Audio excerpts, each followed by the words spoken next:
Hello guys, അപ്പോൾ കഴിഞ്ഞ വീഡിയോയിൽ നമ്മൾ കേരളത്തിൽ 2025 ഏറ്റവും കൂടുതൽ കളക്ഷൻ നേടിയ ചിത്രങ്ങൾ ഏതെല്ലാം എന്നാണ് നോക്കിയത്. അപ്പോൾ ഇന്നത്തെ വീഡിയോയിൽ നമ്മൾ നോക്കുന്നത് 2025 വേൾഡ് വൈഡ് ബോക്സ് ഓഫീസിൽ ഏറ്റവും കൂടുതൽ കളക്ഷൻ നേടിയ 5 മലയാള ചിത്രങ്ങൾ ഏതെല്ലാം എന്നാണ് നോക്കുന്നത്. അപ്പോൾ നമുക്ക് വീഡിയോയിലേക്ക് കിടക്കാം.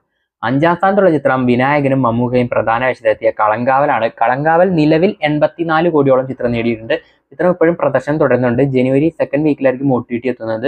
1-2 കോടി ചിലപ്പോൾ കൂടാനുള്ള സാധ്യതയുണ്ട്. എന്തായാലും 5ാം സ്ഥാനത്ത് മമ്മൂക്കയുടെ കളങ്കാവലാണുള്ളത്. 84 കോടി രൂപയാണ് നിലവിൽ നേടിയിട്ടുള്ളത്.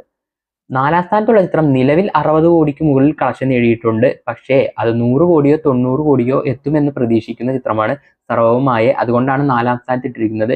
കളങ്കാവലിനെ മറികടക്കും എന്നുള്ളത് ഉറപ്പ് തന്നെയാണ്. അപ്പം 4ാം സ്ഥാനത്ത് നിവിൻ പോളിയുടെ സർവ്വവുമായയാണ്. 3ാം സ്ഥാനത്തുള്ള ചിത്രം ഒരു ലാലേട്ടന്റെ ചിത്രമാണ്. ഈ വർഷം കേരളത്തിൽ ഇൻഡസ്ട്രി ഹിറ്റ് ആയ തുടരുമാണ് 3ാം സ്ഥാനത്തുള്ളത്. കേരളത്തിൽ നിന്നും ആദ്യമായി 100 കോടി നേടിയ ചിത്രമായിരുന്നു തുടരും. വേൾഡ് വൈഡ് ബോക്സ് ഓഫീസിൽ 232 കോടി രൂപയാണ് തുടരും നേടിയത്. 2ാം സ്ഥാനത്തുള്ള ചിത്രം മലയാളത്തിലെ ആദ്യത്തെ 250 കോടി ചിത്രം എമ്പുരാനാണ് 2ാം സ്ഥാനത്തുള്ളത്. വേൾഡ് വൈഡ് ബോക്സ് ഓഫീസിൽ 266 കോടി രൂപയാണ് എந்திരൻ സ്വന്തമാക്കിയത്. 1ാം സ്ഥാനത്തുള്ള ചിത്രം എമ്പുരാനെയും മറികടന്ന് ഈ വർഷം റെക്കോർഡ് ഇട്ട ലോകയാണ്.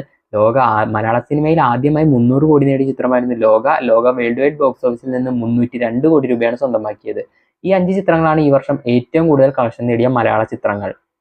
ലോക, എമ്പുരാൻ, തുടരും, സർവ്വവുമായ ആവും എന്ന് പ്രതീക്ഷിക്കുന്നു. ആവും എന്തായാലും. 4ാം സ്ഥാനത്ത് സർവ്വവുമായ, 5ാം സ്ഥാനത്ത് കളങ്കാവൽ. ഇതിൽ നിങ്ങൾ തിയേറ്ററിൽ കണ്ട സിനിമകൾ ഏതൊക്കെയാണ്? നിങ്ങൾക്ക് ഇഷ്ടപ്പെട്ട ചിത്രങ്ങൾ ഏതെല്ലാം എന്നാണ് കമന്റ് ചെയ്യൂ. അപ്പോൾ അടുത്ത വീഡിയോയിൽ ഉടനെ കാണാം.